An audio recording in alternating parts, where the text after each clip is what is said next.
Open Letter to the Prime Minister of the United Kingdom, by Grenville Cross, the 17th of June 2020, 17:29.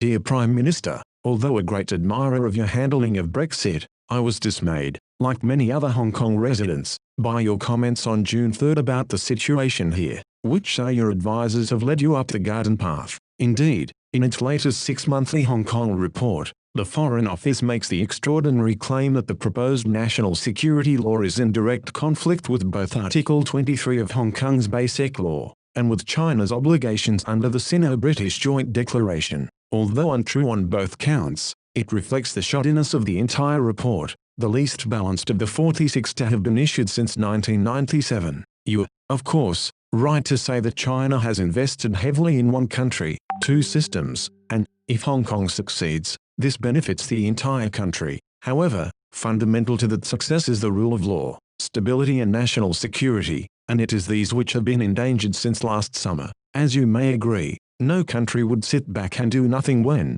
over many months, indiscriminate violence was unleashed on its streets by violent protesters, causing death, injury and destruction. Indeed, you have described the United Kingdom's ongoing protests as having been subverted by thuggery, yet Hong Kong's protests have been subverted by far worse. Since last June, our police officers have been repeatedly attacked with petrol bombs, with their families threatened, while people with different opinions or from other parts of the country have been brutalized, even killed and maimed.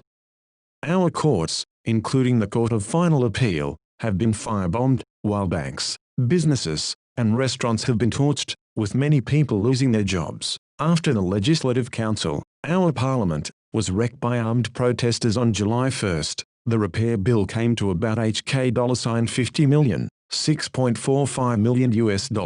Our railway network has been repeatedly attacked, endangering the public, with damage put at $1.6 billion. After protesters occupied our universities last November, they turned some of them into bomb-making factories, and the repair bill for the Polytechnic University alone is estimated at $700 million. Much of the violence has, moreover, been wrought by people who want to provoke an armed intervention by Beijing. They know this would bring an end to one country, two systems, which many desire, as it would harm China's progress and attract condemnation. Indeed, one of their chants is if we burn, you burn with us, and they are prepared to destroy the city we love in order to weaken the country they hate. However, despite attacks on, for example, its people, its representative office, and its flag, Beijing has kept its cool, and left it to the local government to restore order, which has not been easy, given that it lacks some of the legal tools it needs. Just as concerning for Beijing,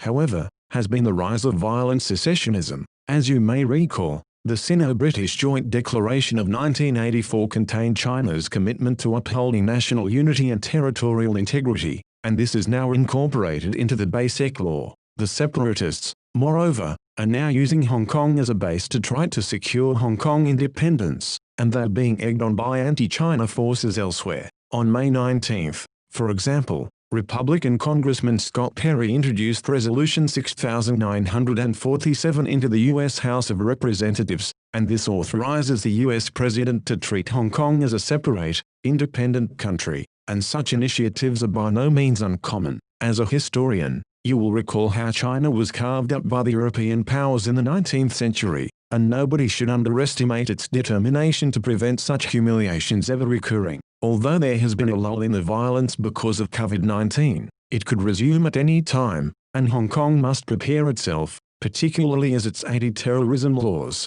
unlike those in the UK, are inadequate. In recent times, huge quantities of explosives and weaponry have been seized by the police, and 15 significant bomb cases have been cracked since last June. Perhaps most alarming of all have been the seizures of triacetone triperoxide, TATP, the high explosive used in the London bombings in 2005. In one bust alone, the police found 2 kilos of TATP at a storage depot used by the pro-independence Hong Kong National Front, clearly intended for our streets. Although, under its Basic Law, Hong Kong was entrusted to enact its own national security laws, it has been unable to do so, largely because of the anticipated violence. While this may not have mattered too much before last year, everything changed once urban terrorism took hold, and the strengthening of Hong Kong's defenses is now imperative. Although Beijing has now had to step in, with a tailor-made law to protect Hong Kong from subversion, secession, terrorist acts and foreign intervention, the only people with anything to fear are those who threaten national security,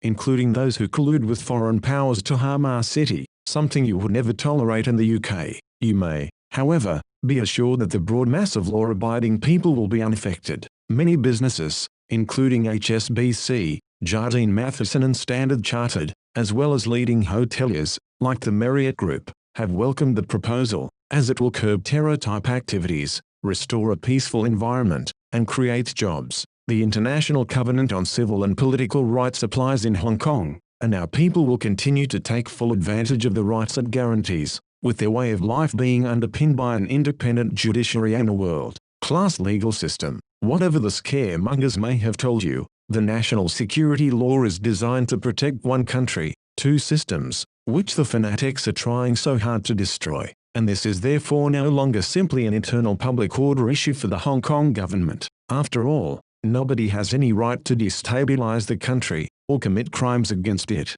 As you rightly say, the joint declaration recognized that Hong Kong would have a high degree of autonomy after 1997, subject, of course, to China's sovereignty. However, it specifically exempted defense affairs, and this exclusion, together with foreign affairs and other matters outside local autonomy, is now enshrined in the Basic Law. The Joint Declaration, as the Foreign Office should have told you, said nothing about national security, which involves China's own defense interests. The UK never proposed, and China never agreed, that, after 1997, Hong Kong would be denied the laws it required to defend itself from subversive activities or terrorism, or to protect the nation. Under China's constitution, national security is always a matter for the country as a whole, just as it is in the UK, and we must all pray that the existential threats can be neutralized by the incoming law. Although the Basic Law, echoing the Joint Declaration, provides that Hong Kong's current arrangements shall remain unchanged for 50 years,